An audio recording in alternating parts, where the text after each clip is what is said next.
días tengan todos ustedes. Estamos hoy en nuestro segundo día de la jornada de presentación de libros y revistas de Asia-Pacífico. El día de hoy vamos a tener 3 presentaciones de libros y una presentación de una revista. Primero vamos a empezar hoy con la presentación de un libro sobre APEC, el Foro de Cooperación Económica de Asia-Pacífico, 3 décadas de trayectoria y escenarios para el futuro. Agradecemos nuevamente todo el apoyo al Centro de Relaciones Internacionales, al doctor Fausto Quintana, al maestro Genaro Beristain, por supuesto también a todo el personal de videoconferencias de la Facultad de Ciencias Políticas y Sociales que nos ha estado apoyando con la transmisión vía YouTube de videoconferencias de la facultad, en especial a Cecilia y a Tina que nos acompañan para poder realizar la transmisión. También a nuestras becarias que nos ayudan en el proceso de todas las preguntas que nos pueden ir dejando a través de Facebook o a través de YouTube. Bueno, antes de empezar voy a leer la semblanza del presentador, el doctor Carlos Uscanga, y del maestro Dagoberto, que nos van a hacer el favor de presentar este libro. El doctor Carlos Uscanga es licenciado en Relaciones Internacionales por la Facultad de Ciencias Políticas y Sociales de la UNAM, maestro en Ciencia Política Internacional de la Universidad de Ehime, Japón, doctor en Cooperación Internacional de la Universidad de Nagoya, Japón. Actualmente es profesor titular C de tiempo completo, adscrito al Centro de Relaciones Internacionales. Sus líneas de investigación son cooperación internacional para el desarrollo, relaciones económicas y diplomáticas de México y Japón, asuntos políticos y seguridad en el Asia-Pacífico, APEC y mecanismos de cooperación internacional.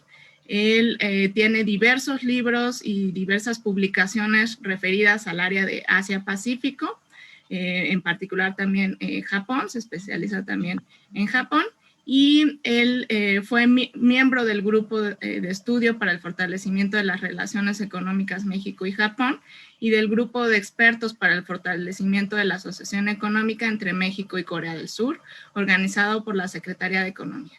Es miembro del Sistema Nacional de Investigadores Nivel 2. Por favor, bueno, voy a hacer mejor primero la presentación de Dagoberto, perdón. El maestro Dagoberto Amparo Tello, él es economista y maestro en Ciencias Sociales con especialidad en Relaciones Internacionales y Estudios del Pacífico por la Universidad de Guadalajara. Es académico del Departamento de Estudios del Pacífico del CUSH de la Universidad de Guadalajara. En la licenciatura en Relaciones Internacionales imparte el curso Seminario de Titulación en Estudios Internacionales 1. Sus intereses de investigación son organismos de cooperación en la cuenca del Pacífico, regionalismo y globalización en Asia-Pacífico e integración regional en Asia-Pacífico. Cuenta con el perfil deseable del PRODED y es jefe del Departamento de Estudios del Pacífico de la Universidad de Guadalajara. Adelante, doctor Carlos Uscanga. Sí, muchas gracias. Pues buenos días a todos y a todas ustedes que nos están siguiendo justamente por Facebook, el Facebook del Centro de Relaciones Internacionales o de la sala de videoconferencias de la Facultad de Ciencias Políticas y Sociales de la UNAM.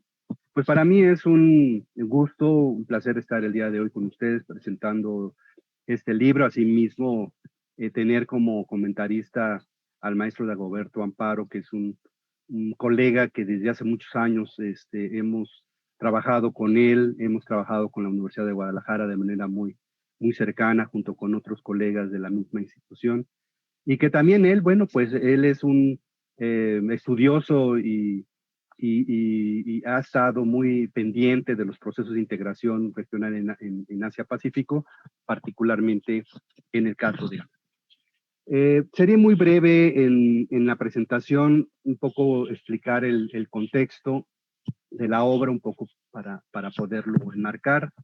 El libro, bueno, fue una iniciativa que junto con el doctor Juan José Ramírez Bonilla del Colegio de México emprendimos, ¿verdad? En un contexto muy particular. El contexto lo marcaba las políticas neoproteccionistas de Donald Trump, lo recordaremos que fue un vector y una línea de interés para nosotros los internacionalistas. Y también, bueno, se engarzaba la llegada de las 3 décadas del surgimiento de este mecanismo de cooperación regional. Y en ese sentido, bueno, platicamos con el Programa Universitario de Estudios de Asia y África, con la doctora Girón, y amablemente estuvo de acuerdo con emprender y seguir en esta línea de investigación, y también pues con la idea de publicar un libro. Y en ese sentido, bueno, nos dimos a la tarea, el doctor Ramírez Bonilla y yo, de convocar a un grupo de colegas especialistas, gran parte de ellos miembros del grupo, o más bien de los centros de estudios APEC que están ya acreditados en México, y emprendimos el delinear, diríamos, 3 líneas sustanciales de trabajo. Por un lado, bueno, un poco ver el diagnóstico de las políticas neoproteccionistas que estaba impulsando el gobierno de Donald Trump, el impacto dentro de los foros multilaterales y particularmente en los foros regionales.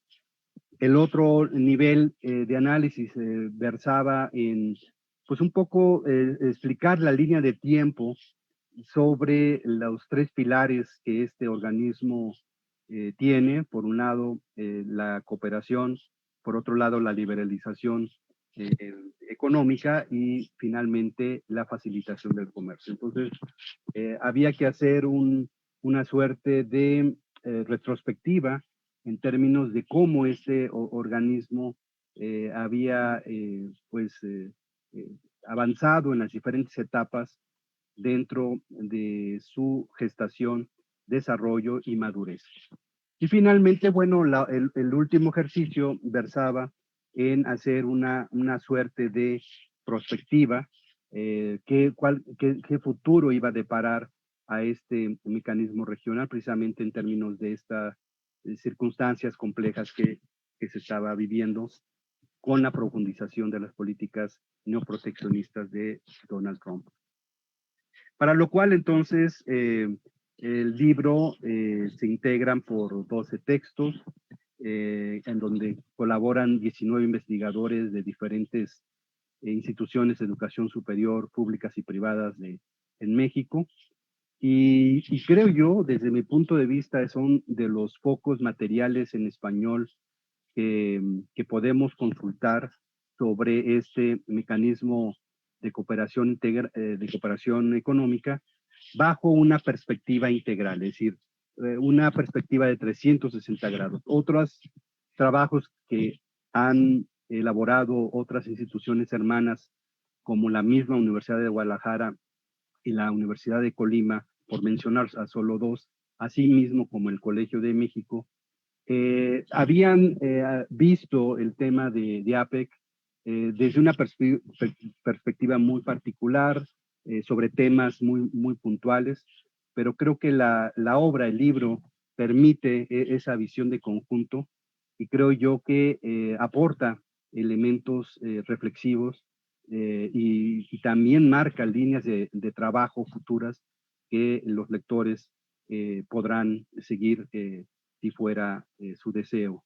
En ese sentido, creo yo que esa es la impronta, digamos, ese es el valor del trabajo que estamos presentando el día de hoy, y que a continuación el maestro Dagoberto Amparo pues ya detallará con mayor precisión. Yo lo dejaría hasta aquí para escuchar al maestro Amparo, y posteriormente, si hubiera oportunidad, pues añadir otros comentarios al respecto. Gracias.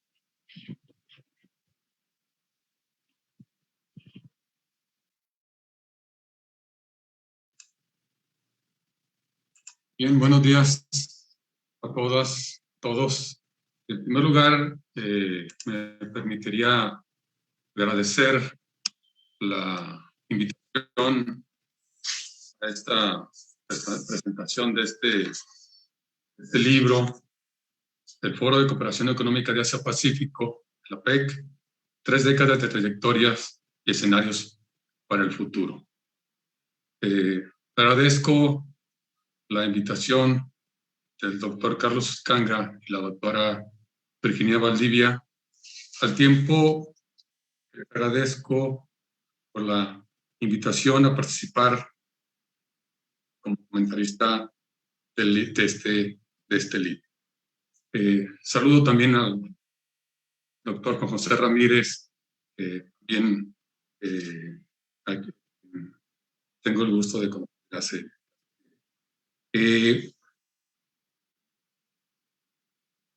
Ambos son coordinadores, el doctor Carlos Uscanga y el doctor Juan José Ramírez, el libro en cuestión. Es un honor para mí participar en esta segunda sesión de la primera jornada de presentación de libros y revistas de Asia Pacífico en la UNAM. Parece una excelente iniciativa, la cual espero que dé los frutos esperados en correspondencia al esfuerzo de esta gestión. Como les comentaba, los coordinadores del libro, el doctor Uscanga y el doctor Ramírez, tienen ya una larga trayectoria en el estudio de la región Asia-Pacífico, por lo que se han constituido en verdaderas referencias en los estudios sobre la región y particularmente sobre el foro de APEC. El APEC, el Foro de Cooperación Económica Asia-Pacífico, constituido en noviembre de 1989, nació a la par del Departamento de Estudios del Pacífico de la Universidad de Guadalajara, el cual me honro en encabezar, cuya propuesta de creación surgió del Programa Interdisciplinario de Estudios del Pacífico, liderado por el doctor Juan José Palacios. Formalizó como Centro de Estudios del Pacífico en agosto de 1990, aunque inició formalmente sus trabajos en enero de ese mismo año, cambiando a departamento en enero de 1990, unos meses después del ingreso de México a la APEC en 1990. Por esta razón, APEC tiene un significado especial. Además, el Departamento de Estudios del Pacífico es pionero en el consorcio de Centro de Estudios APEC, del que algunos centros de investigación en el país son miembros. Por último, en el departamento se creó la revista México y la Cuenca del Pacífico. También en sus inicios fue un proyecto enfocado en el análisis de las economías de la APEC. Esta revista se va a presentar mañana en esta misma jornada de presentación de libros y revistas. Entonces, el APEC ha significado para el Departamento de Estudios del Pacífico de la Universidad de Guadalajara uno de los temas prioritarios para el estudio de la región Asia-Pacífico. Por eso es que me da gusto participar en esta presentación. Le agradezco la distinción para poder colaborar en este esfuerzo. Ahora bien, la lectura del libro ha sido sumamente grata, pues refleja, si no toda la amplia gama de asuntos concernientes a la APEC, sí las principales cuestiones sobre las que es necesario discernir. Eso se ve reflejado en los 12 capítulos, o los 12 apartados que no están propiamente numerados como capítulos, pero sí son 12 trabajos, 12 aportaciones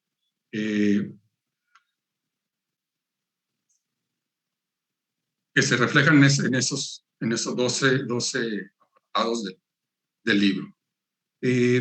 Como ya lo mencionaba el doctor Uscanga, es meritorio que se conjuguen en una obra de estas características la aportación de diferentes centros o instituciones que se dedican al estudio de la región de Asia-Pacífico,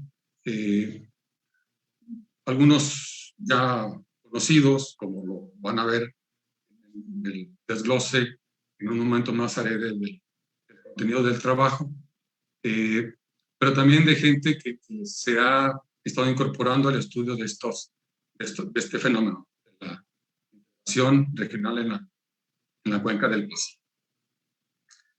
En el primer capítulo, empezando ya con el trabajo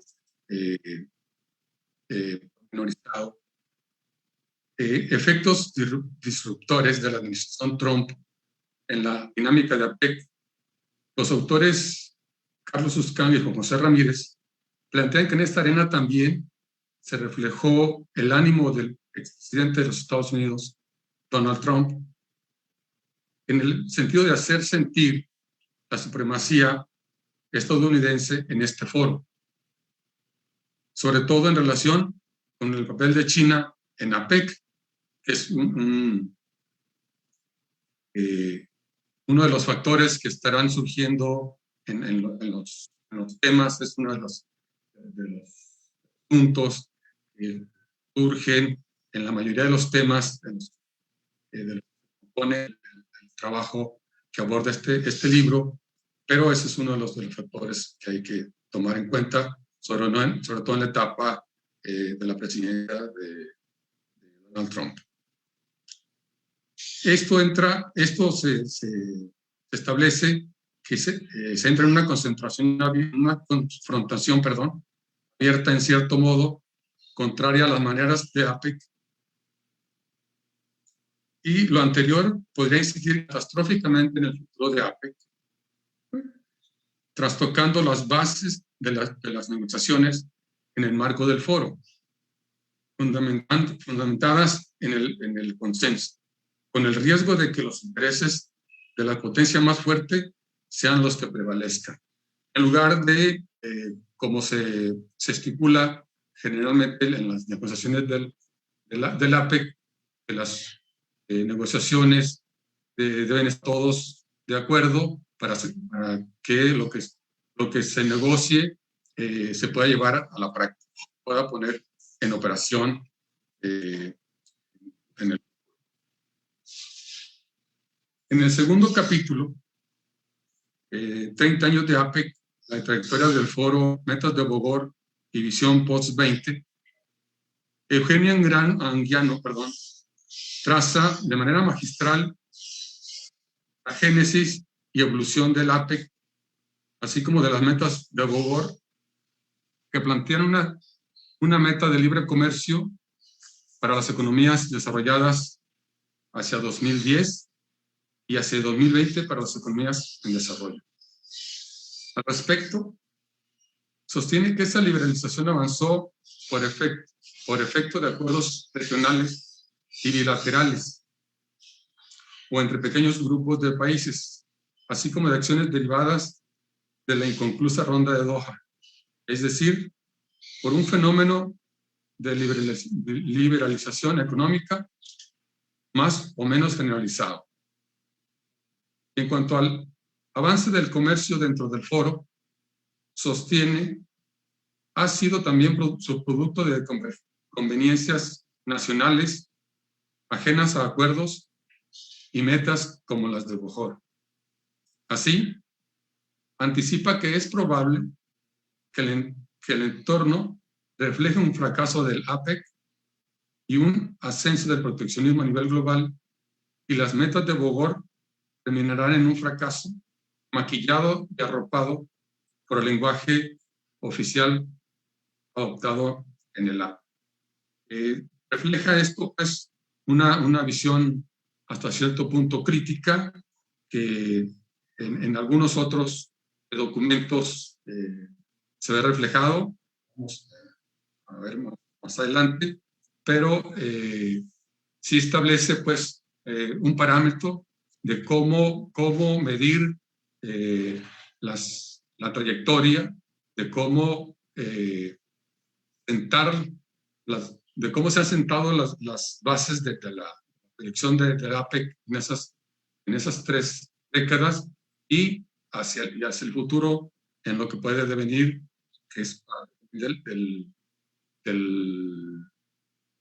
los objetivos que se plantearon el libro. En el tercer capítulo, APEC, de la liberalización comercial y financiera a la renovación política de la agenda, Juan José Ramírez se centra en la evolución de la agenda de la APEC, en la que resalta los peligros de las intenciones de alterar la dinámica propia del foro, al imprimirle tintes cada vez más políticos y el cambio de enfoque para el logro de la liberalización, primero con base en el regionalismo abierto y posteriormente en el proteccionismo consensuado. Finalmente, argumenta que con el giro de la política internacional de la administración Trump, la APEC ya no es ni será el mismo foro. Entonces, perdón, su análisis deja entrever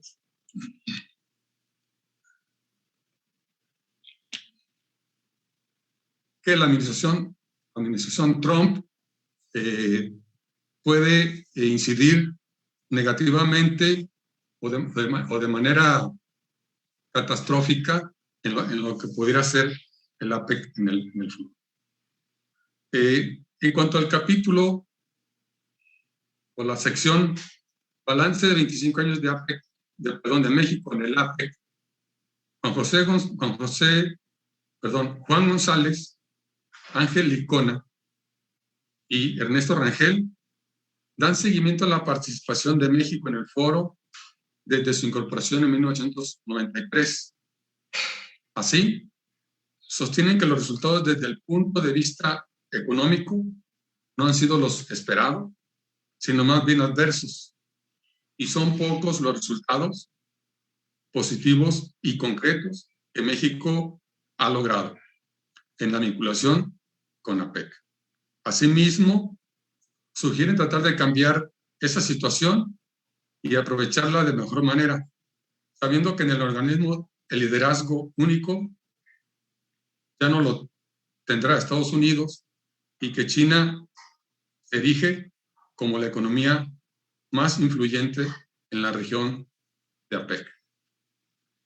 Esta evaluación es algo que muchos de nosotros nos hemos preguntado en algunas conferencias, en algunos trabajos, de qué tanto se ha logrado por la incorporación del APEC en este tiempo desde 1993. Y algunos vemos que no se ha logrado mucho. Algunos otros cuestionan que sí, que México se ha constituido dentro del foro, si bien con algunos indicadores no se deja ver este avance o esta importancia de la incorporación de México a la APEC. En algunos otros trabajos se destaca la importancia de México en la triangulación del comercio entre Asia y Norteamérica. Entonces, valdría la pena también considerar en este sentido que México ha tenido su incorporación de muchas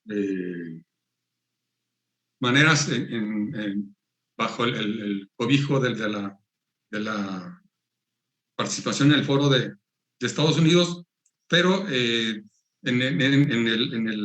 la aportación, en el trabajo que nos ocupa, pues cuestionan pues que la participación de México en el APEC no ha sido tan relevante. En el quinto capítulo, facilitación del comercio e inversión,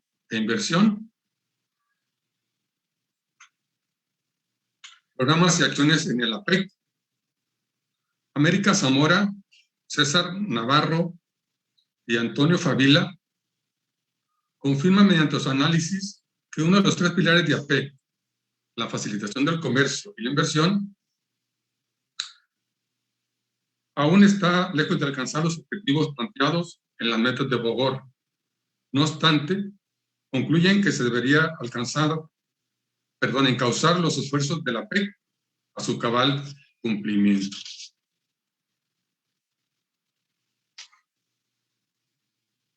En el sexto trabajo del libro, Agenda para el Crecimiento en el APEC, Ecotec y la Reforma Estructural, Carlos Uscanga y Jason Martínez abordan la evolución de la cooperación económica y técnica, Ecotec, como se conoce en el marco de la PEC, otro de los tres pilares, junto con el de liberalización y facilitación del comercio, así como un análisis sobre la agenda del crecimiento y la reforma. El apoyo a través de la cooperación permitiría fomentar el crecimiento y sustentar la reforma estructural, recomendando las mejores prácticas al interior de las economías. Ahora bien, en el capítulo, en la sección Agenda Ambiental y Climática en el APEC, a la luz del desarrollo sustentable, Ana Berta Cuevas y Antonina Ivanova abordan uno de los temas álgidos de la agenda global, no solo de APEC. Se reconoce la importancia del tema ambiental como de suma relevancia para los objetivos del APEC, ya que los problemas ambientales podrían socavar las posibilidades de lograr los objetivos del mismo, aún más cuando las 21 economías miembros del foro generan el 65% de los gases de efecto invernadero. Al respecto, concluyen que aunque aún es posible hacer mayores avances, el foro ha realizado aportaciones importantes a la acción climática a nivel mundial, aunque se argumenta en este trabajo también que se han hecho avances, si es necesario reforzar estos avances,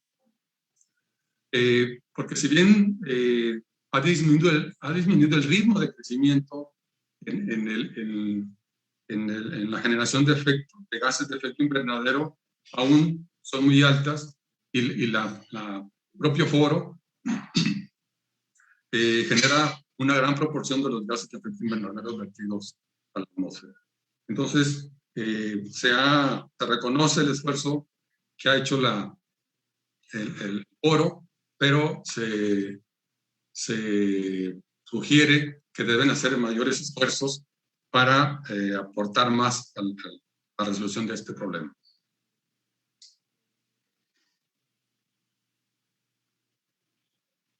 En el apartado siguiente, que se refiere a las nuevas modalidades de empleo y pymes resilientes tipo ad hoc, Ernesto Rangel y Ángel Icona, en el contexto de lo que denomina la cuarta revolución industrial, la I 4.0, analizan acuciosamente nuevas tecnologías y sus repercusiones en el empleo, al tiempo que hacen consideraciones en el papel que las pymes pueden jugar.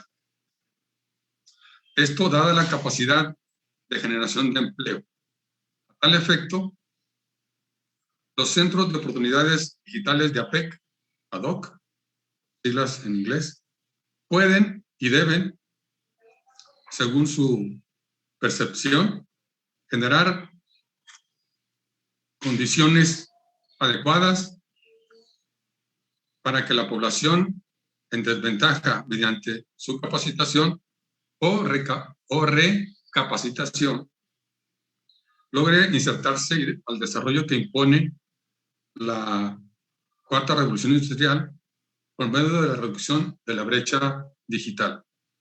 Esto fundamentalmente dirigido a grupos vulnerables o a las personas en situación vulnerable, vaya, y con menores oportunidades. En el apartado siguiente, Agenda de Género en APEC, Alicia Girón y Andrea Reyes abordan la participación de las mujeres en la economía y reflexionan sobre las diferencias entre hombres y mujeres que persisten en la región, dando lugar a las brechas de género en APEC.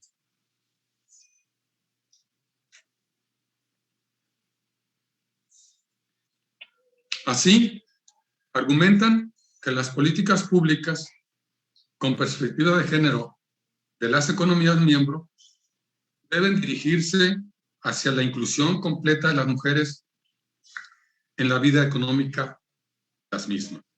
No obstante, las brechas de género persisten, al igual que las diferencias entre las diversas economías del foro, por lo que recomiendan incluir los asuntos de género en la agenda común de economías tan heterogéneas como las que forman parte del APEC. Esta heterogeneidad dificulta que se puedan llevar a cabo de manera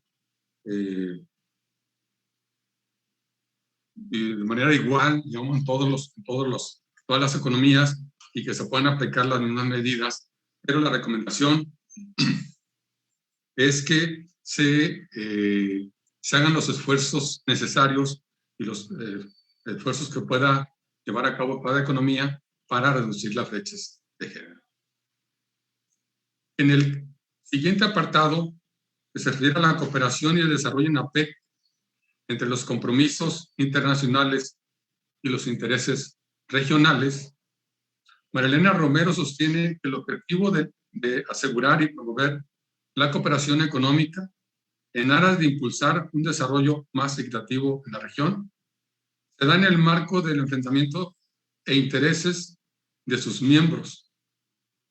De lo anterior se desprende que un mecanismo caracterizado por su modelo de regionalismo abierto, incluyente y basado en el acuerdo y el consenso, la cooperación se asume como la herramienta a través de la cual APEC implementa sus acciones. Sin embargo, la presencia de las dos grandes economías mundiales, Estados Unidos y China, y su lucha cada vez más intensa por el liderazgo económico regional, genera tensiones y dificulta el alcance del objetivo del foro, por lo que deberá fortalecer su capacidad para aliviar las tensiones políticas y económicas entre sus miembros. Esto incentivaría una cooperación más incluyente y convertirá a la APEC en un paradigma de la cooperación económica.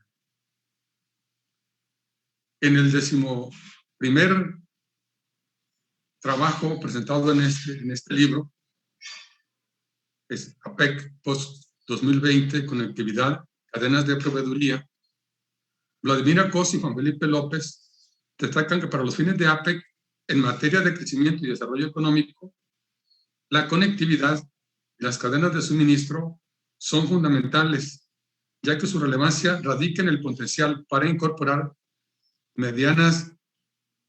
pequeñas y medianas empresas de las economías en desarrollo a las cadenas de valor lideradas por grandes empresas transnacionales de las economías desarrolladas. Sin estas, la liberalización y la facilitación del comercio y las inversiones, así como la cooperación económica y técnica, no pueden entenderse, lo que dificultaría aún más el logro de las metas 2010-2020 establecidas en Bogor. Ahora bien, los autores sostienen que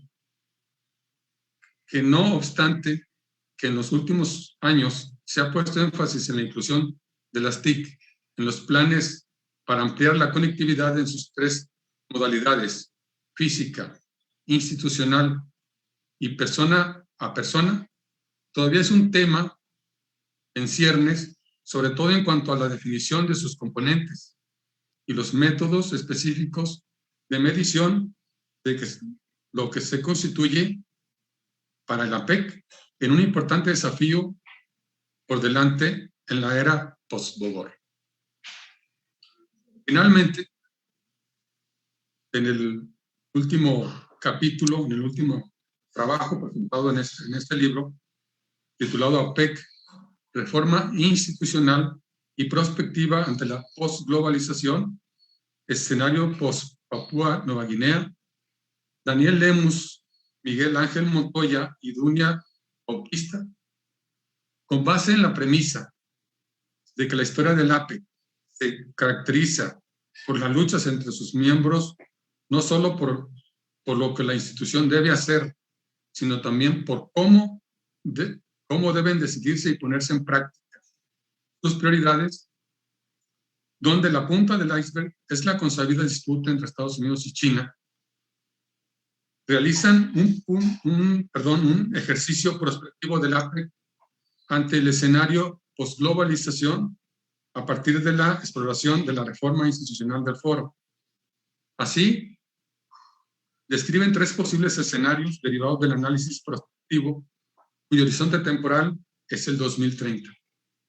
Ese es realizado por la intención de determinar si el APEC se encamina hacia una reforma profunda o, por el contrario, los posibles cambios serán poco profundos e intrascendentes. En el primer escenario, el optimista, según los autores, bajo el liderazgo de China, se contempla un foro consolidado como uno de los principales organismos para el comercio internacional.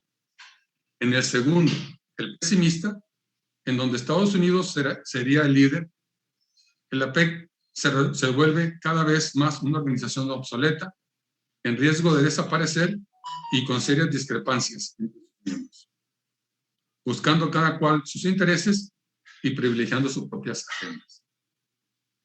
El tercer escenario sería uno en el que se mantenga el statu quo con un foro sin cambios sustanciales en la forma de operar. Esta es la propuesta que finalmente hacen los autores. Estaremos algunos de acuerdo o no, según sus posturas al respecto, pero es lo que ellos mencionan en su trabajo. De manera muy general, yo podría comentar que el libro entonces lo que hace es plantear en un primer plano, digamos, que se refleja en la primera mitad, los temas generales de la agenda de APEC y la participación de México en el foro durante los 25 años, como lo establecen los autores del apartado que aborda esa cuestión. Y una segunda parte, un segundo apartado, de manera muy generalizada, de temas más específicos de la agenda de APEC y cómo estos han evolucionado en esos 30 años, desde temas que han sido recurrentes durante todo el tiempo en el estado activo APEC desde 1989 hasta la actualidad y con algunas proyecciones a futuro. Y finalmente el apartado de perspectiva en el que nos habla de los posibles 3 escenarios pudiera transitar el APEC en los próximos, una proyección no muy larga, sino en el mediano plazo hacia 2030. Eso sería por mi parte. Hasta que lo dejaría y esperaría si hubiera preguntas o comentarios de parte de... Muchas gracias y reitero el saludo y el agradecimiento por participar en esta... muchas gracias. Muchísimas gracias, maestro Dagoberto Amparo. Sin duda sí es un libro demasiado valioso por las reflexiones en torno a diferentes aristas del mecanismo del Foro de Cooperación Económica Asia-Pacífico, desde su creación hasta los 30 años de vida. Ya tenemos un par de preguntas que nos han hecho llegar a través de las redes, entonces se las voy a plantear pues yo creo que igual si gustan responder también, tenemos aquí a otro de los coordinadores del libro, al doctor Juan José Ramírez Bonilla, pues también está abierta también el micrófono para usted también. Las preguntas son, ¿con la presidencia de Biden se puede esperar otro tipo de consecuencias respecto a la relación Estados Unidos-APEC? ¿Y cuál se consideraría como el principal objetivo de APEC para la próxima década? Comenzaríamos entonces primero con el doctor Carlos Toscano. Sí, gracias. Gracias por las preguntas de nuestros escuchas en Facebook y YouTube. Bueno, pues yo podría abonar un par de reflexiones sobre la primera. Y vemos que la administración Biden, ustedes lo han visto, tiene una nueva actitud hacia los temas multilaterales, ¿no? Y esto obviamente se va a reflejar en la participación de Estados Unidos en APEC. Como ya lo habíamos mencionado, la actitud hostil de Donald Trump en el mecanismo, recordaremos en la reunión de Papúa Nueva Guinea, fue la primera reunión en donde no se logró consenso en una declaración de líderes, que era algo histórico. Gran parte de ese disenso fue con base a la posición de Donald Trump en ese momento sobre el tema de la Organización Mundial del Comercio, ¿no? Entonces, esto de alguna manera descarriló, degeneró una serie de ondas tectónicas sobre la credibilidad de este foro regional. Y estoy cierto de que en esta actitud más hacia una inserción más asertiva de Estados Unidos, retomando lo que ya en la administración Obama había realizado, ¿verdad? Se va a ver una actitud completamente distinta, diferente de los Estados Unidos en la próxima reunión de líderes en este año, que no sabemos si vaya a continuar siendo virtual como fue el año pasado, o ya haya las posibilidades que la pandemia permitan para una reunión de carácter presencial. Yo lo dejaré aquí, no sé si el maestro Dagoberto Amparo quisiera ahondar o abonar sobre el tema. Sí, bueno, yo coincido en la apreciación de Carlos. Se entendería que va a haber un cambio de rumbo en la política exterior de Estados Unidos, y en particular en la aproximación hacia la región Asia-Pacífico, que de algún modo dejó descuidada la administración Trump. Entonces, sí, creo que eso va a ser, incluso va a dar más elementos para estudiar ahora sí, la post-era Trump en Asia-Pacífico, y cómo la administración Biden tiene que recomponer muchas de las cosas que dejó de hacer Estados Unidos, que dejó espacios libres para que los ocuparan principalmente China en la región Asia-Pacífico. Pero creo que sí va a ser necesario volver a la región, hacer otros estudios. Es lo bueno de esto, que los temas no se acaban, hay que volver a estos. Aprovecho también porque en el texto no se aborda, teniendo que por el tiempo en el que se elaboraron los documentos, la cuestión de COVID. Entonces, eso tiene que, digamos, regresar a los temas y ver cómo esta situación del COVID tiene mucho que ver con los temas que va a impactar en la región Asia-Pacífico. Pero bueno, eso es parte también de la evolución de los temas y de cómo presentan nuevas aristas de las que tenemos que estar evaluando y considerando en nuestro estudio de la región Asia-Pacífico. Muchas gracias. Doctor Juan José Ramírez, no sé si quiere agregar algo a esta pregunta, estas dos preguntas. Bueno, yo creo que también se engarza la primera con la segunda pregunta, en la medida en que en el futuro inmediato y supongo que también mediato, la confrontación sino-estadounidense seguirá marcando la dinámica de APEC.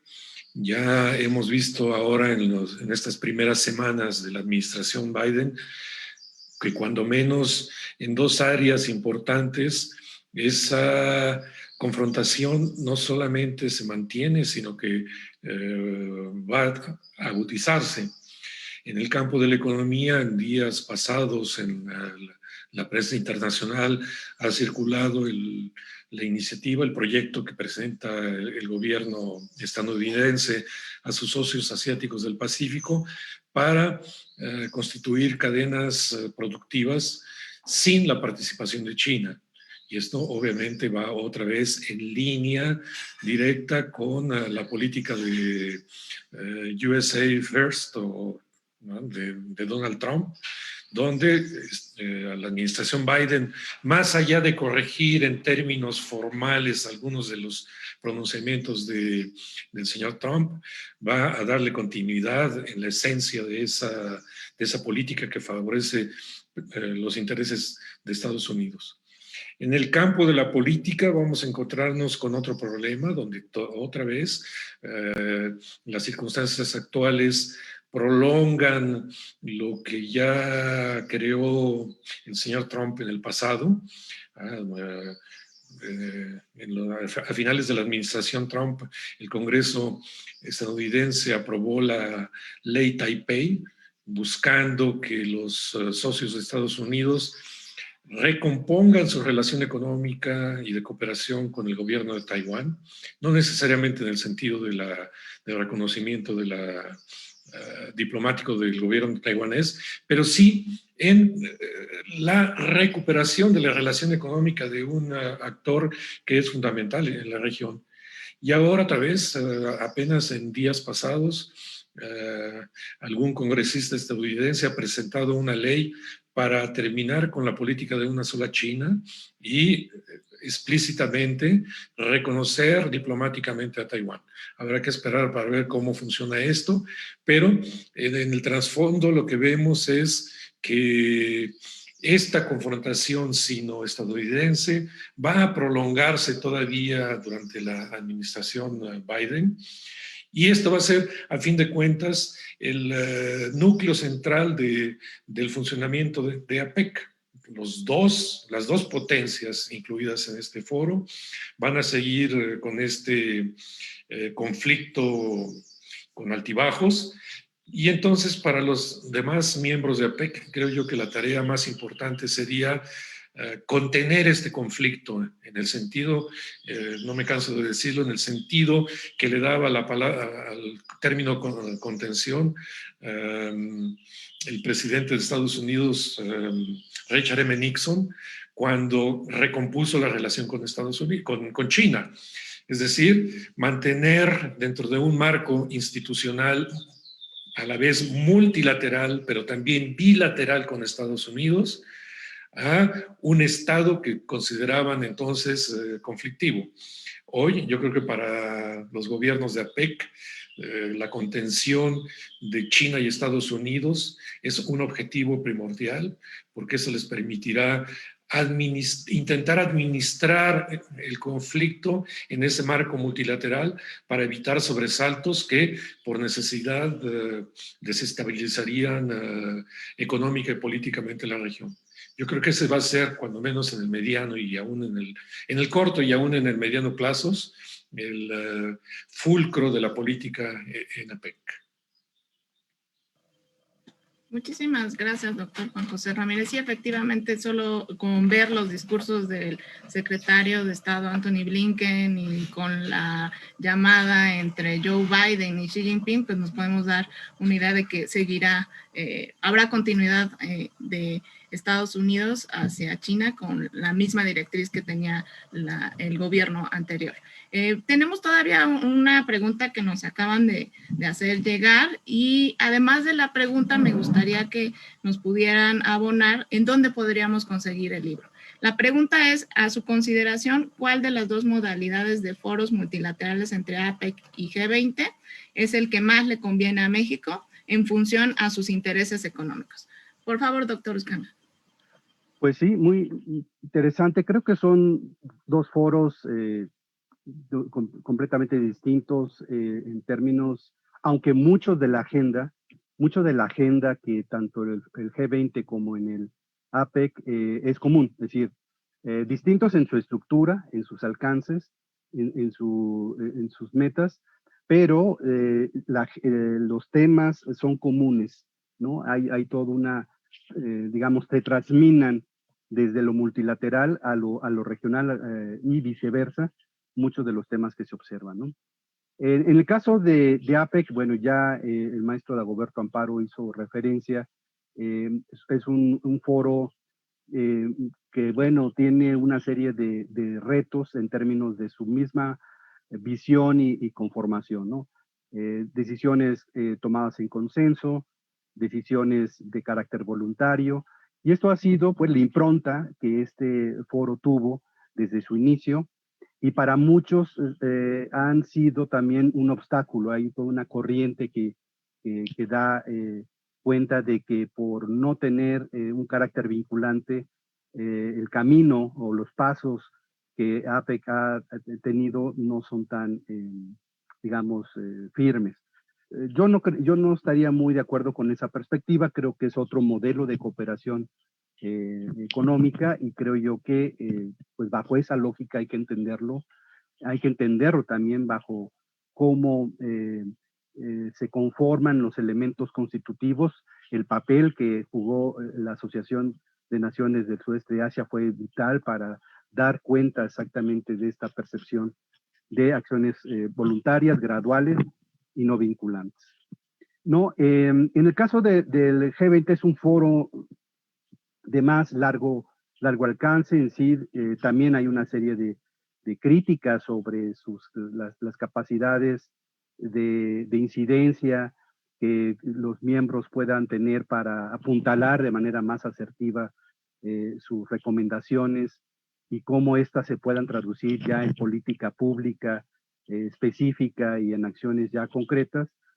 Pero bueno, algo que tuvieron los dos fueron que durante el periodo de Donald Trump, durante la acerbación, diríamos, de las políticas proteccionistas, pues fueron altamente golpeados, ¿no?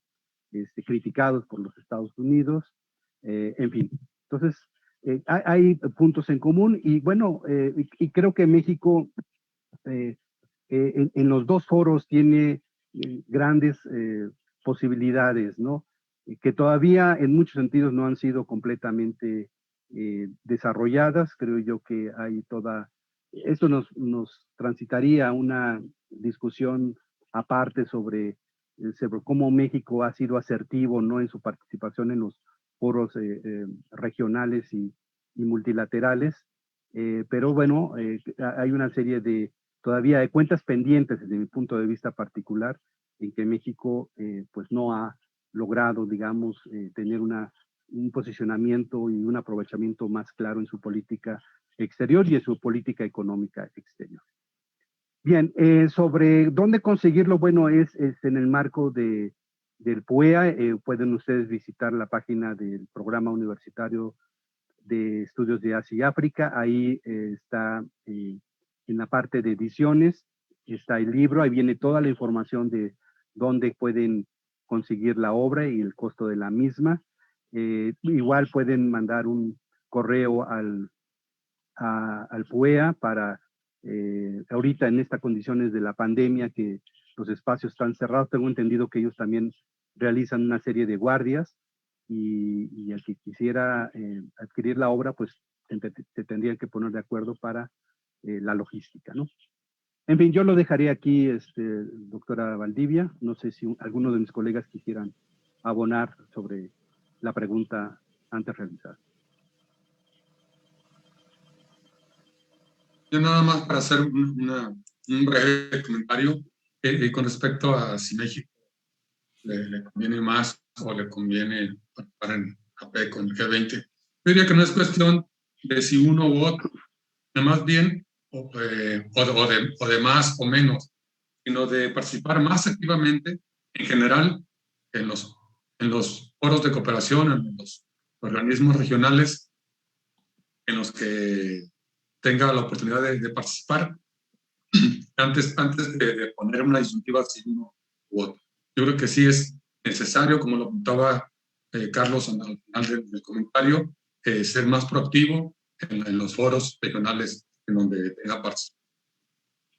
Eso sería todo. Sí, yo también coincido en ese punto. Creo que es necesario una política exterior más clara, más decisiva, para participar en ambos espacios. El gran problema seguirá siendo cuál va a ser la actitud de la administración Biden con los foros multilaterales. En la medida en que eso no quede claro, los foros APEC o G20 seguirán funcionando con los mismos problemas que lo hicieron durante la administración Trump. Yo creo que ese es el gran problema, pero para el gobierno mexicano yo creo que sí, la tarea esencial sería participar de manera decisiva en ambos y buscar también poner de realce los intereses de México. Yo solamente quisiera rápidamente concluir, cuando menos mi participación, agradeciendo particularmente a Carlos Uscanga y al Programa Universitario de Asia y África de la UNAM, en su calidad de Centro de Estudios APEC, por la oportunidad que nos brindó de participar en esta iniciativa. En el Colegio de México tuvimos durante un tiempo en funcionamiento el primer Centro de Estudios APEC de México y fue el inicio de esta participación académica en el foro. Por lo tanto, no creo estar equivocado al hablar en nombre de Eugenio Anguiano y mío para expresar este agradecimiento a Carlos y al PUEA. Asimismo, a todos los miembros de los centros de estudios APEC que participan en el consorcio mexicano y a los centros mismos, porque sin su participación esta obra no hubiera sido posible. Muchas gracias a todos y espero que el resultado colectivo sea de interés para todos. Gracias. Muchísimas gracias, les agradecemos bastante al maestro Dagoberto Amparo y al doctor Juan José Ramírez de parte del doctor Uscanga y mía por el haber aceptado participar en esta jornada de presentación de libros y revistas Asia Pacífico. Sin duda el libro de APEC es uno de los libros más valiosos por la riqueza y por la diversidad de los autores que están de diferentes instituciones. Los invitamos a que sigan con nosotros porque todavía ahorita tenemos la presentación de un libro. Vamos entonces a concluir esta y vamos a comenzar con la presentación del libro que voy a compartir pantalla, que es La política exterior y estrategias económicas de Japón, China y Corea del Sur en América Latina para el siglo XXI. Es de editorial de la UNAM, pero también con la editorial Teseo.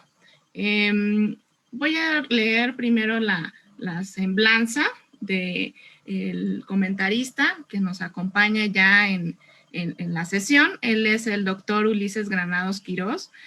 Actualmente es profesor e investigador de tiempo completo y coordinador del programa de estudios de Asia Pacífico en el Departamento Académico de Estudios Internacionales del ITAM. Es licenciado en Relaciones Internacionales por la UNAM, maestro en estudios de Asia y África por el Colegio de México y doctor en Historia por la Universidad de Tokio. Se ha desempeñado como profesor en diversas universidades japonesas, incluyendo Daito Bunka, International Christian University, Sofia University, Utsunomiya University, profesor asociado de tiempo completo en la Universidad de Tokio y locutor también de noticias en el Servicio Internacional de la NHK en Japón. Organiza e imparte conferencias y simposios, elabora también libros, artículos académicos arbitrados, es miembro del comité editorial y evaluador de diversas revistas académicas y comentarista también para medios de comunicación nacionales e internacionales sobre asuntos de Asia, incluyendo el Universal, el Financiero, el Economista, la BBC, CNN, Radio France Internacional, Xinhua, China Daily, en el extranjero, por ejemplo. Ha participado también en diversos cursos de diplomado sobre Asia en la UNAM, el Colegio de México, el Centro de Estudios Superiores Navales de la Secretaría de Marina, en el ITAM, también la Secretaría de Relaciones Exteriores, entre otros. Y participa también en cursos especiales y conferencias de alto nivel en la East China Normal University en Shanghai y la Universidad de Hokkaido en Japón. CEPAL en Chile también, la Academia Diplomática de Vietnam, el Foreign Service Institute de Filipinas también y el Instituto de Estudios Orientales de la Academia Rusia de Ciencias. Bueno, entonces primero daría la palabra al doctor Carlos Uscanga, quien él es el que va a hacer la presentación del libro. Voy a compartir pantalla y entonces ya no hago la presentación del doctor porque ya la hicimos en la sesión pasada, pero bueno, doctor Carlos Uscanga, si me hace el favor, por favor, de iniciar la presentación. Muy bien. Sí, muchas gracias de nuevo, doctora Valdivia, por el espacio, ¿verdad? Para poder brevemente, muy brevemente, para dar oportunidad al doctor Granados que pues presente la obra en sí, un poco dar el contexto de este libro. Este libro se da en el marco de un proyecto interno de la UNAM que denominamos PAPIT, que son proyectos orientados a la investigación, que se intitulaba Las relaciones económicas de México con Japón, Corea del Sur y China frente al Acuerdo de Asociación Transpacífico, un diagnóstico de las tendencias de comercio e inversión. De hecho, hay un libro precedente que se refirió al caso de México en lo particular, y cuando estábamos en la manufactura de este primer libro, nos llegó la propuesta de Teseo, de esta editorial argentina, y consideramos que era muy necesario, dado el interés de ellos de publicar una obra en coedición con la Facultad de Ciencias Políticas y Sociales, de que pudiéramos tomar algunos de los elementos y vectores que estaban presentes en esta investigación y que pudiéramos ampliarla hacia la perspectiva de América Latina.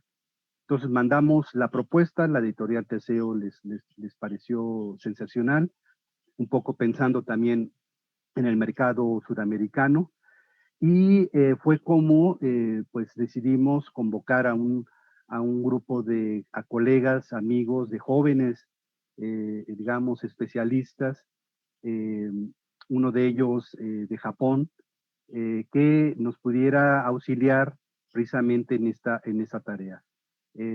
Parte de México, el doctor Juan Felipe López Aimes colaboró, y por parte de la Universidad Metropolitana, el maestro Eduardo Sil.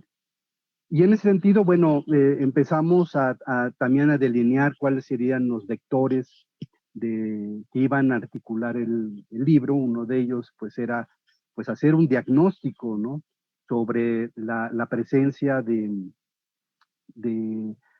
estos países en América Latina, un poco una perspectiva histórica, cuál ha sido sus acciones en política exterior, en cooperación, en financiamiento. Y el otro elemento de reflexión era si tanto Japón como Corea del Sur reaccionaban o no de manera asertiva o no a la mayor presencia de China en los países de la región. Entonces, eso fue como que las preguntas iniciales que nosotros nos hicimos, y ya en el proceso de la manufactura, pues fueron desarrollándose y fueron cristalizándose en la obra. La obra, a pesar de que sale en noviembre del año pasado, pues se da en el escenario pre-COVID, es decir, no el cierre editorial, digamos, fue antes del surgimiento de la pandemia, y como sabemos que los grandes tiempos que implica la manufactura de un libro, pues son vastos, no da cuenta, no alcanza o no alcanzamos a dar un reporte sobre el papel de estos tres países justamente en el marco de la pandemia. Pero creo que permite delinear antecedentes, permite analizar políticas previas y también algunas de las acciones que se mantienen vigentes que creo que el lector encontrará de su interés.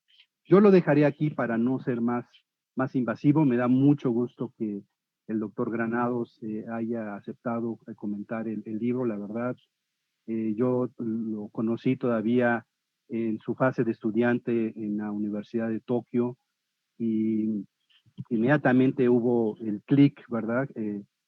Por los temas, por su perspectiva de trabajo, por su empeño que siempre ha realizado, y bueno, ya cuando retorna, se repatria al país, pues hemos colaborado con él de manera muy cercana en muchas obras y en muchos trabajos de investigación, para lo cual pues le agradezco de antemano pues el haber aceptado colaborar con nosotros y presentar, como dije, este libro. Gracias.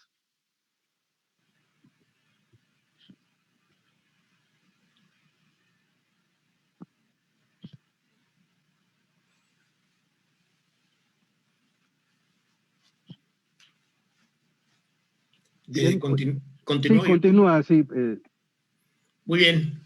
Muy buenos días todavía, muy buenos días. Muchísimas gracias por estar aquí presentes. Y pues antes que nada, Carlos, muchísimas gracias por las finas palabras, te lo agradezco muchísimo.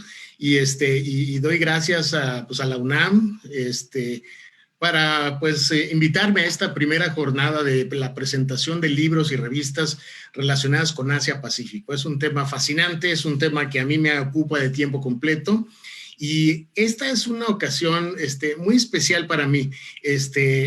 A diferencia de la presentación previa donde se habló básicamente sobre la historia y las perspectivas de ya pues 30 años de historia de APEC, en esta presentación del día de hoy vamos a hablar sobre tres casos muy particulares. Son los tres socios asiáticos más importantes en general de los países latinoamericanos y bueno, para el caso de México, pues sí, ciertamente Corea del Sur, China y Japón son actores súper importantes y bueno, no solo México, sino esto se traslapa a todo Centroamérica, el Caribe y Sudamérica.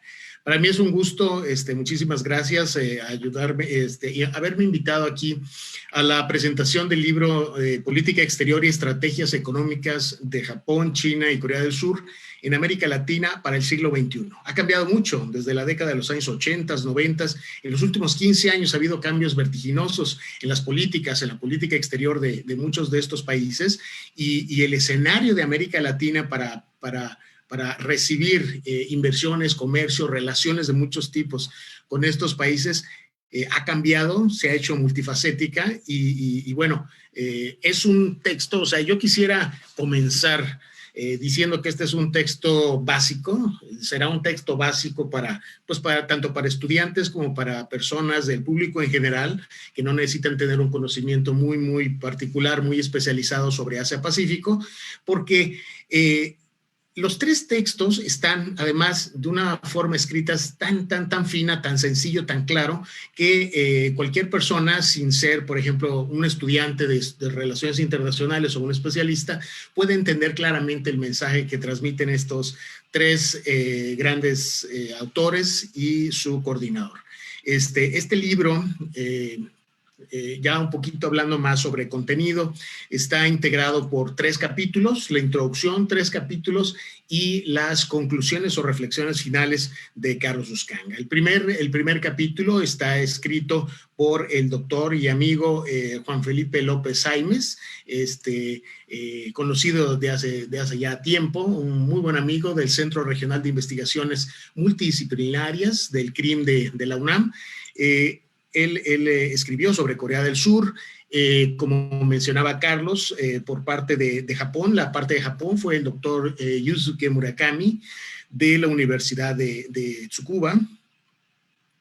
Y la parte de China también fue cubierta por un joven académico talentoso, Eduardo Tsiliapango, de la UAM, egresado del Colegio de México. Entonces, bueno, se cubren muy bien las bases para poder presentar el contenido y la reflexión de estos 3 capítulos, ¿no? ¿A quién se quisiera un poquito ya hablar un poquito sobre contenido?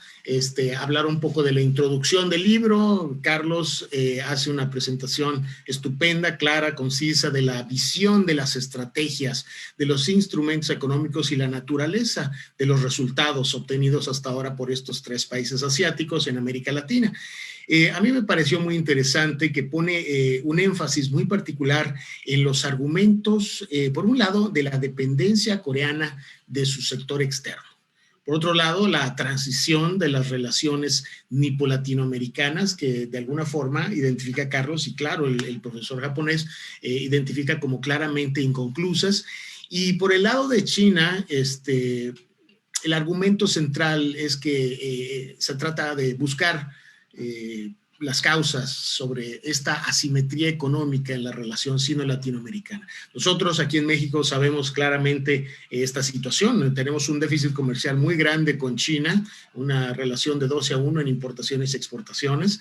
Entonces, es interesante hasta en la vida diaria saber por qué tenemos tantos productos chinos y qué es lo que nos puede llevar a futuro, ¿no? Esta situación. Aquí hay un punto importante en los 3 casos y lo especifica claramente Carlos, que es el punto de convergencia de estas 3 narrativas. El factor estadounidense. Esto, bueno, a mí me gustaría hablar en términos de aquí en adelante, a partir de enero y febrero, cuando ya inician los trabajos de Joe Biden en cuestión de política exterior con Blinken y con su SAR para los asuntos de Indo-Pacífico. ¿Esto cambiará o no con Joe Biden? Es decir, la relación de Estados Unidos en América Latina, ¿de qué forma va a trastocar o a cambiar las estrategias de China, de Japón y de Corea del Sur? Esto está por verse.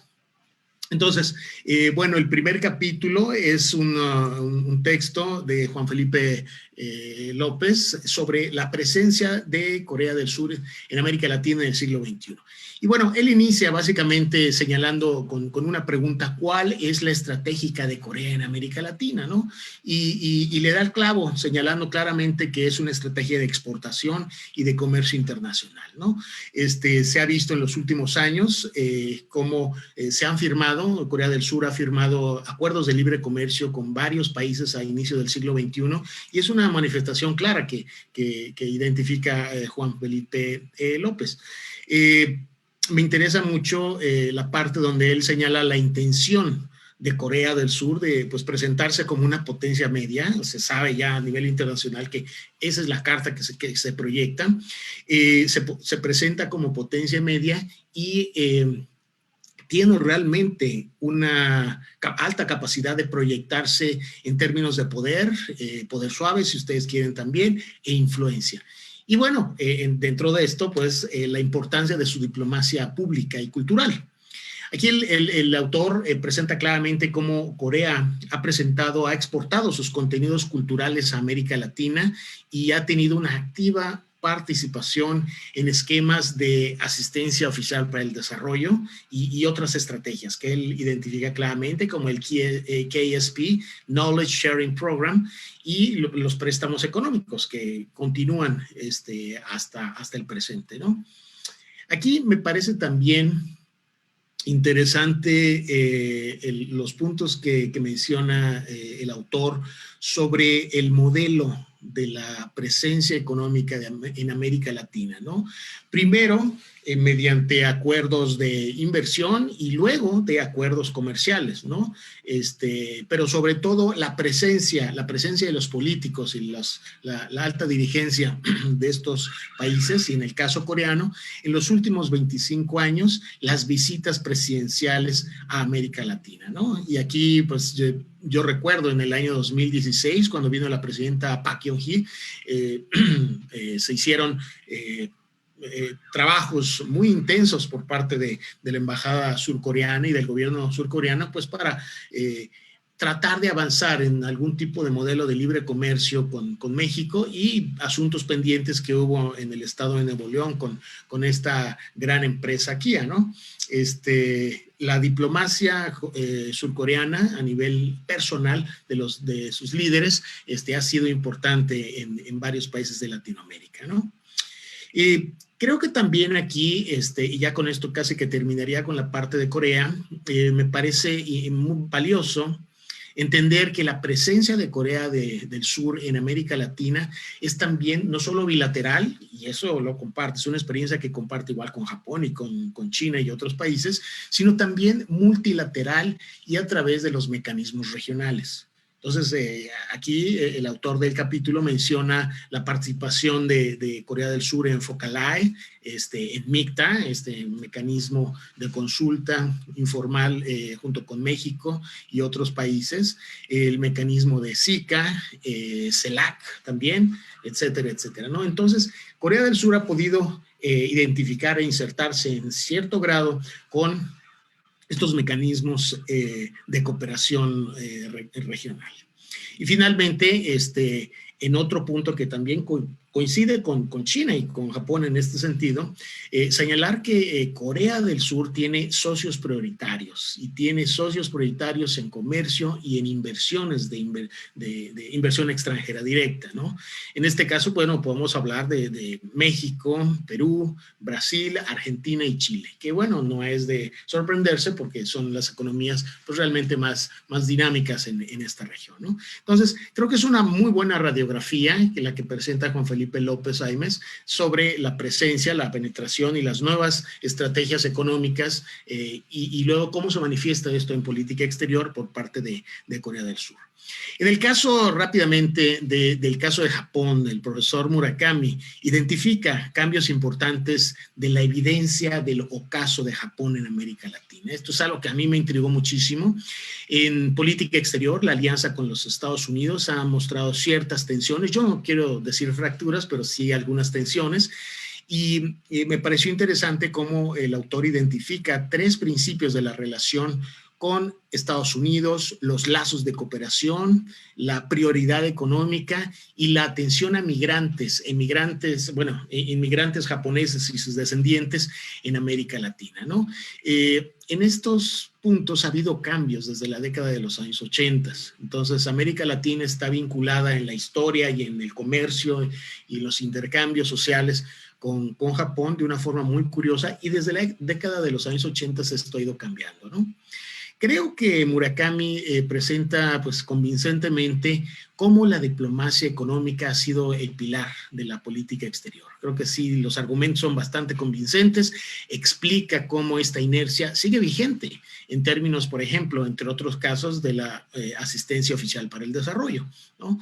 En este sentido, creo que es otro punto importante en la lectura de Murakami, sobre su análisis ante la falta o la supuesta falta de claridad de una estrategia a largo plazo para Japón con su región Indo-Pacífico, no tanto Latinoamérica, sino en términos actuales, la región Indo-Pacífico desde el año 2016, o la creación del Consejo de Seguridad Nacional en el año 2013, ¿no? A mí me parece interesante esta reflexión, ¿no? Falta de claridad sobre algunas políticas, ¿no? Me parece que, bueno, ha habido cambios, y aquí sí coincido con Murakami, que ha habido hay un punto importante en términos de la relevancia de la diplomacia del yen, ¿no? Primero, a través de préstamos a América Latina, en el caso inclusive de México también, de bancos japoneses en los 70s y 80s hasta 1982, algunos recordarán, asistencia oficial para el desarrollo en la década de los años 90 y inversión extranjera directa ya un poco más contemporáneo, ¿no? Me parece interesante cómo Murakami identifica claramente 3 cambios cuatro cambios importantes en su política exterior, resultado de cuestiones de política interna y que se manifiestan también en América Latina. Es un espejo que refleja claramente esto, ¿no? El primero es la promoción del comercio e inversión, el aumento en promoción de comercio e inversión desde el año 2000, ¿no?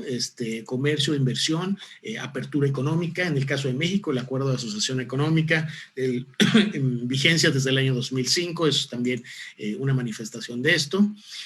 Número 2, la cooperación en América Latina de índole trilateral. Me parece muy, muy interesante cómo se han explorado estos mecanismos trilaterales, por ejemplo, México, Japón, El Salvador, para algunos casos de prevención de desastres, etcétera, etcétera.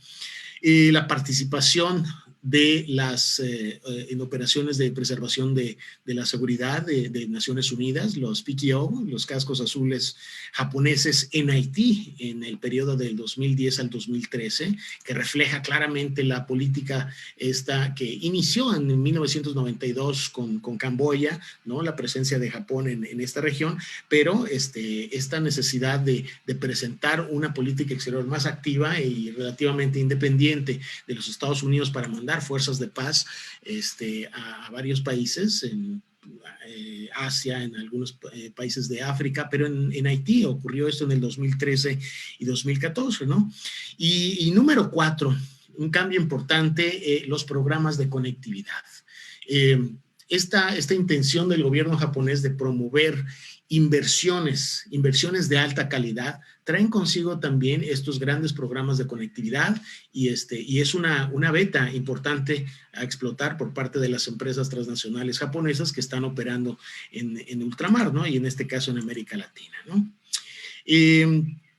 El autor Murakami señala claramente esta política que se llevó a cabo con el primer ministro Shinzo Abe para América Latina, este eslogan de la política de progresar juntos, liderar juntos e inspirar juntos.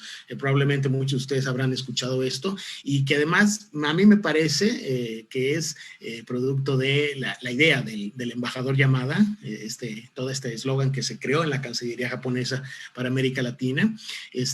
Pero bueno, es una estructura, es una propuesta por parte de la Cancillería japonesa hacia América Latina, ¿no?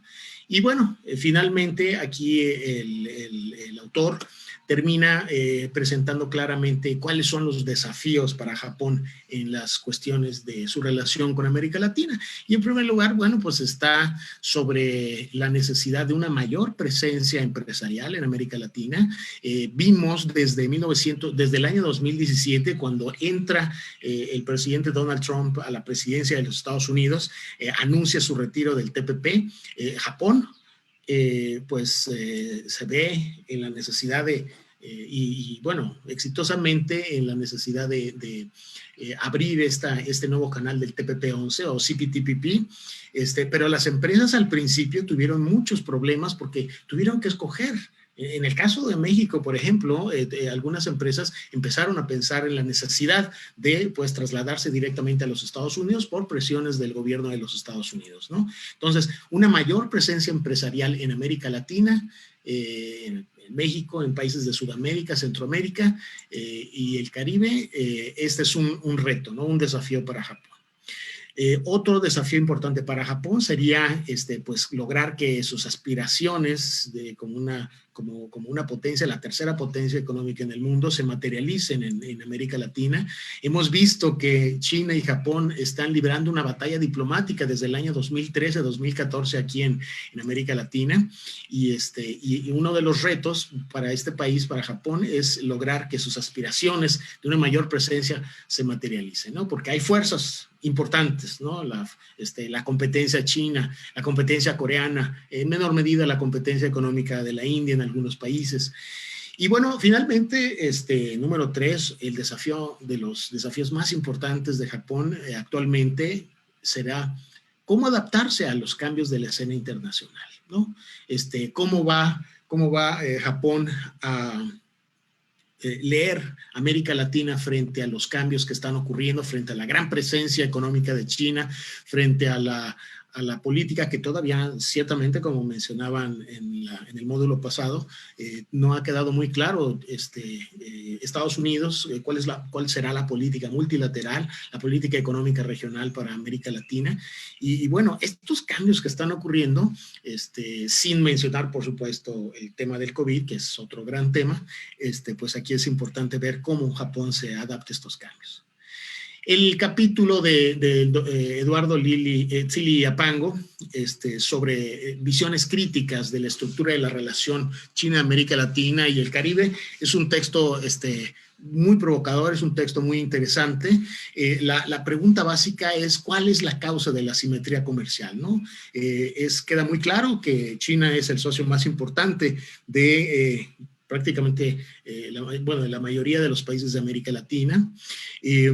En este capítulo, Eduardo señala en la estructura, primero avisa que va a hacer una institucionalización, un análisis sobre la institucionalización de la relación a través del análisis de los documentos más importantes, seguido de un argumento interesante en el sentido de que al parecer China estaría haciendo bluff, estaría blufeando en la región, simplemente, bueno, básicamente para medir la reacción de los Estados Unidos. Y en tercer lugar, en este capítulo se presenta un análisis sobre la dependencia de las relaciones de China con América Latina al propio crecimiento de China, lo cual es bastante lógico, ¿no? Y la dependencia de las relaciones y la política exterior y la política en general a los intereses económicos, ¿no? Creo que es obvio, pero está expuesto de una manera bastante clara, ¿no? Creo que aquí es un acierto que haya iniciado Eduardo con el análisis del libro blanco del año 2008, las características de este libro blanco, de este libro sobre políticas. Hay 2 libros blancos sobre políticas de China para América Latina, y el primero, que Eduardo señala, lo califica como enunciativo, yo podría decir que sería también aspiracional, ¿no? Por el contenido. Este es el primero, el plan de cooperación 2015-2019, con la forma en que China impulsa la socialización de América Latina con propuestas unilaterales, lo cual es muy grave, ¿eh? Y finalmente, pues el libro blanco del 2016, el segundo libro blanco de políticas, y hay todavía 2 documentos importantes en el año 2018, ¿no? Creo que aquí es importante encontrar las continuidades que hay en el libro blanco del 2018 y sobre todo el libro blanco del 2016. Cómo la relación entre China y América Latina se ha anclado básicamente en el libro blanco, en su modelo centrado en modelo de cooperación a través de la relación China-CELAC como bloque, lo cual podría ser bueno, pero también es un riesgo muy, muy importante, ¿no? Eduardo identifica aquí la existencia de la necesidad latinoamericana de realizar un reequilibrio estratégico. Y esto es importante. Ahora, de eso a que se pueda lograr, hay un largo camino, ¿no? Y aquí entramos también un poquito al debate sobre la iniciativa de la Ruta de la Seda, la nueva iniciativa de la Ruta de la Seda, o una franja, una línea, o BOR, como también se le conoce, ¿no? Eduardo identifica en América Latina que China ha creado un sistema de hub and spokes económico, ¿no? Y Venezuela ha tenido un papel protagónico, un papel muy importante, fundamental. Habrá que ver con la caída en los precios del petróleo y la crisis que hay en Venezuela, si realmente China estará dispuesta a apoyarlo incondicionalmente. Hemos visto algunas fracturas por parte de Rusia en sus negocios, en la cuestión de la deuda. Habrá que ver con China, ¿no? Otro punto que identifica claramente Eduardo aquí es el proceso de reprimarización del comercio de China con América Latina. Esto es terrible. Países del sur global, países africanos, países latinoamericanos se caracterizan por exportar en sus relaciones con las metrópolis del norte industrializado productos de bajo valor agregado, ¿no? Y en América Latina se está viendo esta tendencia. Es una situación realmente grave porque además no hay por venir haciendo esto, ¿eh? Aquí termina Chile hablando sobre la posibilidad si hay o no alternativas, ¿no? Eduardo señala que sí, que está la política regional, políticas industriales contra la dependencia china y aprovechar el triángulo con Washington, ¿no? La relación de cada uno de estos países con China y el factor Estados Unidos para pues sacarle mejores beneficios, ¿no? Y claro, este texto tampoco toma la cuestión del COVID, pero se queda más o menos en la época ya cuando inició la guerra comercial entre Estados Unidos y China, ¿no? Y desde el 2018 hasta la fecha, con esta guerra comercial que ha habido, se ha visto en algunos países, en el caso de México, por ejemplo, en el caso de Argentina, de la soja de Argentina y en algunas oportunidades de exportación de productos latinoamericanos a China, se ha visto que la guerra comercial entre China y los Estados Unidos puede ayudar a los países latinoamericanos, ¿no?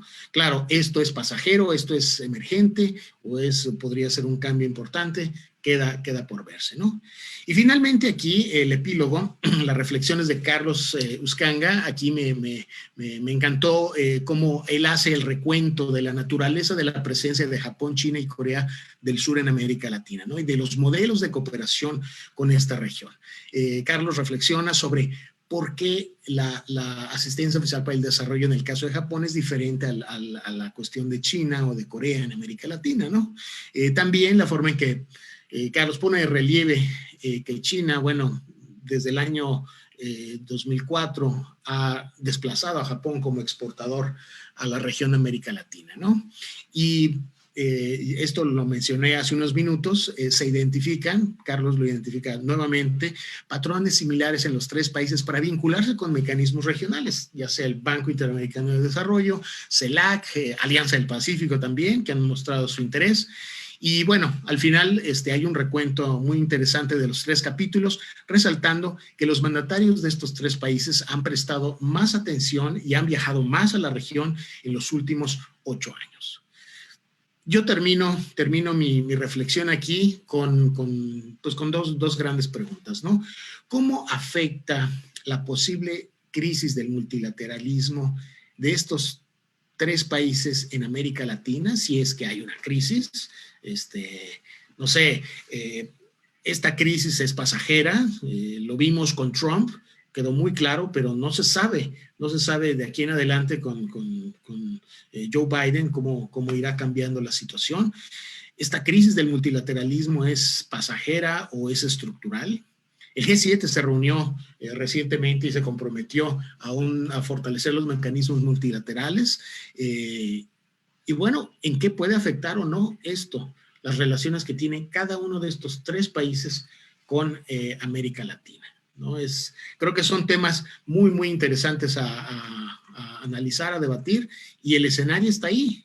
Lo estamos viendo, se están creando ahorita las políticas en el Departamento de Estado de los Estados Unidos para ver cómo va a reaccionar Estados Unidos frente a la presencia sobre todo de China en el hemisferio.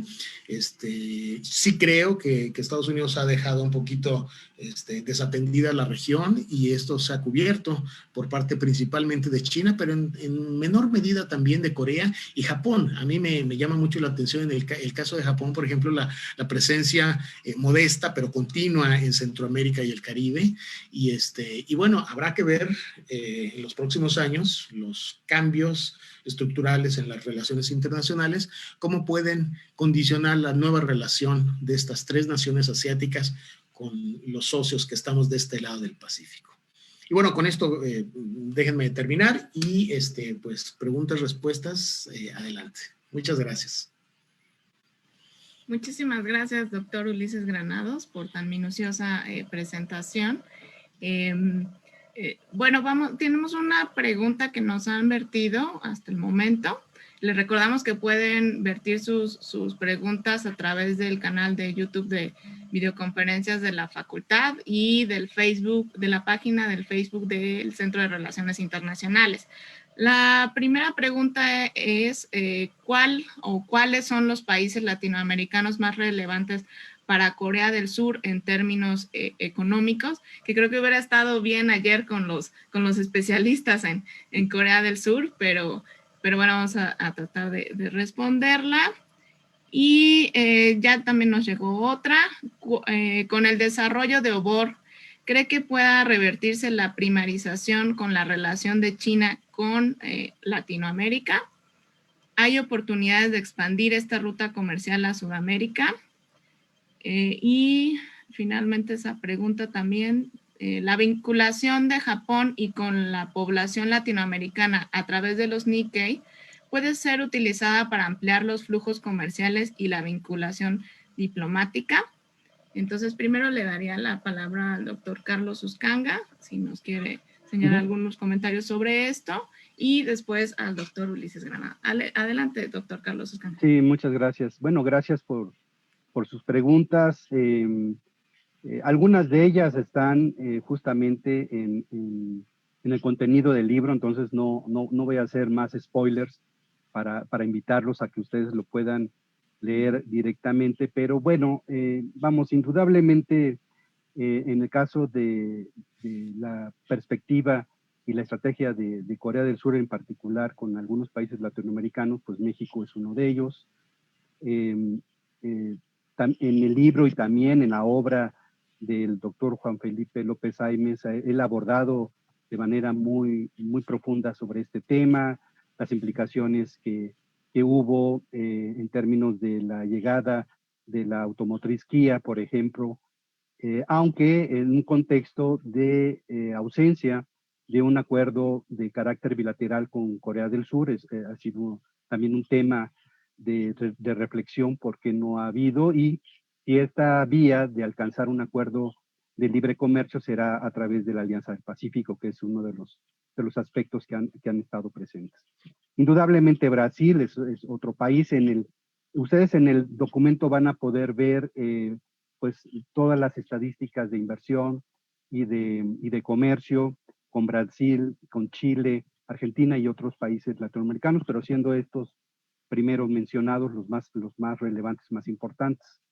Aquí el doctor López Aimes hace también una labor, como lo hizo referencia al doctor Granados, quirúrgica sobre analizar los programas de cooperación, cuál ha sido los montos de financiamiento, y ustedes van a ver una numeralia, digamos, muy detallada en este sentido.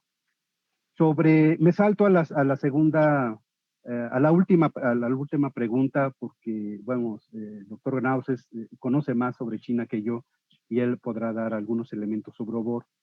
El papel de las comunidades Nikkei, bueno, como vemos, y también el mismo profesor Murakami lo desarrolla en el texto, como lo refirió también el doctor Granados, una de las acciones de política exterior que Japón ha emprendido en los últimos años está dirigida justamente a la vinculación de los japoneses en ultramar, que históricamente ya han pues, echado raíces en algunas regiones del mundo, y pero particularmente en América Latina. También programas de cooperación en el marco de JICA o de JICA están alineados precisamente a la atención de las comunidades Nikkei.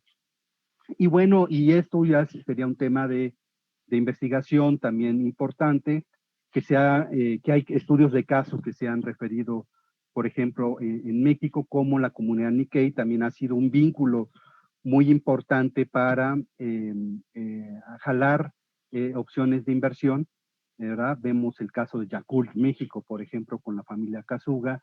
Vemos también otros casos de familias Nikkei que están, por ejemplo, que han tenido despachos especializados que atienden justamente el tema de las empresas japonesas radicadas en el país. Entonces, eso es algo bien interesante que seguramente se replica en el caso de Perú y en el caso de Brasil, que estos dos países tienen la mayor concentración de comunidad japonesa o descendientes de japonesas en América Latina y en el mundo, yo diría. Bien, en ese sentido, bueno, el libro da estos datos, estos indicadores en ocasiones de manera muy provocativa. Eduardo Sili también aborda el tema de la siempre se me olvida, se me dificulta ese concepto, ¿no? De cómo América Latina, con su vínculo con China, está regresando a un patrón, digamos, de exportación de productos estratégicos y naturales. Bueno, es algo que ya Ulises seguramente va a referir. Yo lo dejaré aquí y después volveríamos si hubiera algún tipo de reflexiones por parte de nuestros escuchas. Pues sí, bueno, yo haciendo un poco eco a lo que menciona Carlos, creo que sí es importante que si están interesados lean el libro, lo consigan. No vamos a hacer el spoiler de las cuestiones, sobre todo de Corea del Sur, ¿no? La lista de países, las áreas importantes de presencia surcoreana en estos países están ahí. En el caso, a mí me pareció bastante interesante esta pregunta sobre la cuestión de la ruta de la seda para América Latina, ¿no? Yo digo, hemos seguido esto desde el año 2013 que inició esto en Kazajstán y en Indonesia, cómo se ha visto un desarrollo exponencial de las propuestas por parte de China en el año 2015, y después viene 2017 y 2019 con el primero y el segundo foro de cooperación de la ruta de la seda, ¿no? Hemos visto cómo en el año 2019 creció el número de dignatarios que atendieron esta reunión, y en el caso hay un caso interesante, pues el caso de Argentina, por ejemplo, ¿no? Argentina ya está dentro del radar de la iniciativa de la Ruta de la Seda, pero por lo menos desde el año 2017-2018, cuando se llevaron a cabo hubo unas reuniones importantes en la CELAC en Santiago de Chile sobre el foro China-CELAC. Todavía 2017-2018 se hablaba sobre la posibilidad, los académicos chinos hablaban sobre la posibilidad de que América Latina entrara a la ruta de la seda, ¿no? Y se hiciera una gran ruta de la seda por América Latina, ¿no? Un poco evocando de alguna forma lo que la ruta de la seda siempre ha sido, ¿no? O sea, recordar en condiciones actuales lo que fue la ruta por Asia Central, ¿no? Entre China y Europa. Y en este caso, pues bueno, tratar de ajustar de alguna forma las relaciones transpacíficas que hubo con la neodela China. Yo personalmente tuve mis dudas al respecto, porque para mí yo considero que la ruta de la seda es para activar básicamente China, Asia Central y Europa. Es China y Europa, Asia y Europa, y estamos muy cerca de Estados Unidos. Un poquito mencionando temas de política nacional del día de ayer. Sí, estamos muy cerca de Estados Unidos, y no creo que originalmente se haya planteado una ruta de la seda para América Latina, o que México, por ejemplo, entrara en esta ruta, ¿no? Sin embargo, las relaciones tan intensas que tiene a nivel comercial y de inversión y de inversión extranjera directa entre China y países de América Latina hacen posible, o sea, permiten que se renombren, se quiten las etiquetas y se ponga la etiqueta de un proyecto bajo la ruta de la seda, ¿no? Y entonces vemos ahorita casi una veintena de países que han firmado MOUs, estos memoranda de entendimiento, sobre la participación en proyectos de aquí en adelante de países latinoamericanos en la ruta de la seda, ¿no? Entonces, esto está en constante evolución, sí es cierto, pero yo creo todavía que el libro blanco del 2016 es la base de la relación de China con América Latina. Y nada más. Entonces, sí se pueden renombrar los proyectos de países latinoamericanos con China como parte de una iniciativa de la Ruta de la Seda nueva con América Latina, pero yo sí lo tomaría con una pizca de sal, 2 de pimienta y con palillos.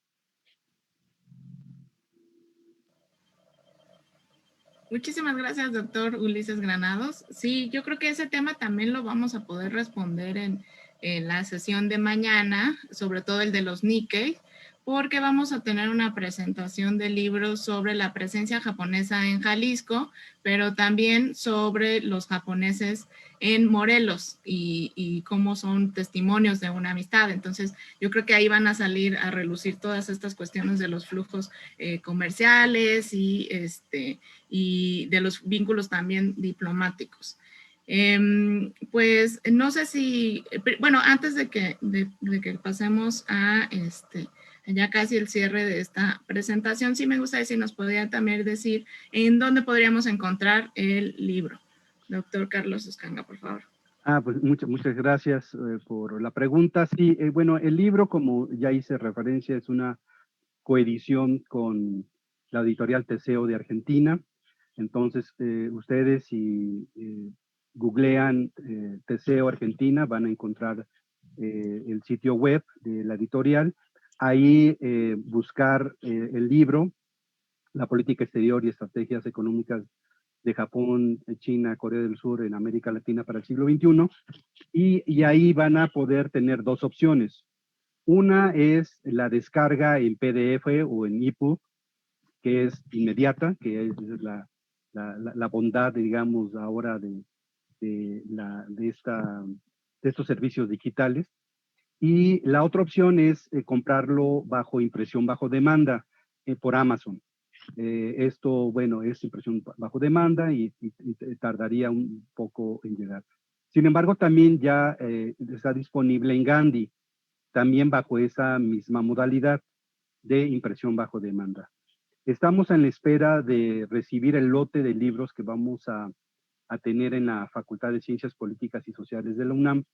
Pero bueno, en el marco de la pandemia, pues al menos la compra directa en la facultad, en la librería, pues va a ser postergada porque, bueno, pues no hay condiciones para hacerlo. Pero ahí serían tanto la página de Teseo Argentina, quizá la vía más expedita, más rápida para poder descargar. Y para los que amamos todavía los libros impresos, pues la opción de Amazon o de Gandhi. Muchísimas gracias, doctor Carlos Uscanga. Doctor Ulises Granado, no sé si quiere agregar algún otro comentario, sobre todo vertido en la pregunta que nos planteaba al final sobre la crisis del multilateralismo o algún otro comentario. Bueno, yo creo que hay que estar muy atentos a las próximas semanas, los próximos meses, cuál es la postura de los Estados Unidos. Es muy relevante en América Latina, y las acciones de China a través del como se menciona, el bluffing, ¿no? Para ver cómo reacciona América Latina y Estados Unidos en América Latina. Cuáles van a ser las políticas económicas multilaterales y bilaterales de Estados Unidos con países relevantes en la región latinoamericana, porque de eso yo sí creo que va a depender muchísimo la forma en que estos tres países van a rectificar o ratificar sus direcciones de política económica y de política exterior en términos generales. Estos son yo creo que en términos económicos, ¿no? Por supuesto que hay que esperar un poquito que pase esto de la pandemia, porque ahorita pues es simplemente hacer experimentos en la cabeza, pero cuando se empiecen a disipar ya las condiciones de la pandemia, será posible ver en qué medida se restablecen flujos financieros, flujos económicos, inversión, etcétera, etcétera, y estaremos en una posibilidad más clara de poder entender hacia dónde se va a mover Corea del Sur, China y Japón en la región latinoamericana. Muchísimas gracias, doctor Ulises Granados. Pues les agradecemos bastante que nos hayan apoyado en la presentación de este libro, pues evidentemente al doctor Carlos Uscanga, al doctor Ulises Granados por sus comentarios. Vamos a continuar nuestra sesión a partir del siguiente libro a las 12, para que entonces ahorita vamos a tener un pequeño receso en lo que también se incorporan los ponentes de la siguiente sesión. Les agradecemos que nos hayan seguido hasta aquí, pero nos vemos ahorita en un momento. Entonces, por favor, continuamos a las 12. aquí vamos a seguir con la presentación de un libro bastante interesante sobre el código Boxer y entonces los esperamos a las 12. Ahorita nos vemos.